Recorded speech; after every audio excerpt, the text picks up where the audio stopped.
Siku tu tunaogesha, unaona unasema nguruwe mchafu wewe. Hapana, nakataa. Hapo utakuwa mchafu wewe tu. Unaona mali hiyo inaoshwa na sabuni ya maji.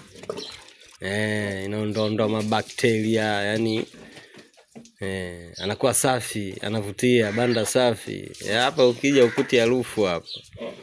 Yani ukija utafikiri yani siku nafugwa kitu gani yani. Muda wote yani ile safi. Unaona anaposuguliwa anatolewa mabaka yote ya uchafu, yani anabaki ngozi tupu yani.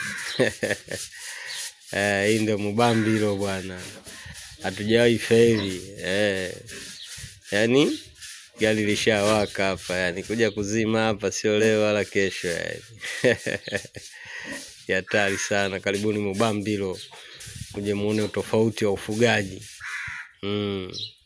Nguruwe sio mchafu bwana. Nguruwe ni mnyama mmoja msafi sana. Unaona sugua masikio hayo nini. Sio lavonga. Unaona hii ndio Mubambiro bwana. Nguruwe anatakiwa awe msafi, sio nguruwe unamkuta nguruwe mchafu, tope lote ama tope ngozi nzima. Kagandana na mitope yani ndio. Mchafu wake kagandana nao anaojisaidia yani umeganda mwilini yani utafikiri hichi kitu gani yani. Upende mfugo wako bwana. Sio unafuga tu ili mradi umefuga tu.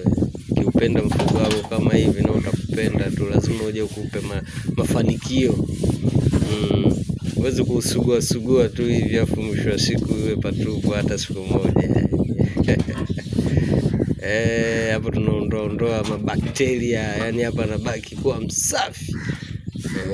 Unamuona mwenyewe kwanza katulia yani, kashazoea kuoga. Angekuwa wale nguruwe wetu upande wa pili wale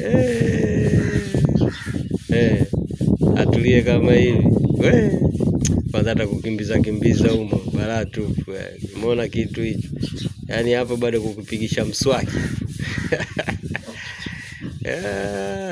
Mubambiro la sana yani. Tupo tunawakilisha na tunazidi kuwakilisha. Karibuni sana Mubambiro Farm. Ujione nguruwe wa utofauti. Unaona dulo kule. Wewe ndo dulo bwana. Huyu jamaa na mimba huyo yani, hapa amebaki kama wiki 2 tu hapa. Afanye maajabu. Hii ndio Mubambiro yani, muda si mwingi yani hapa.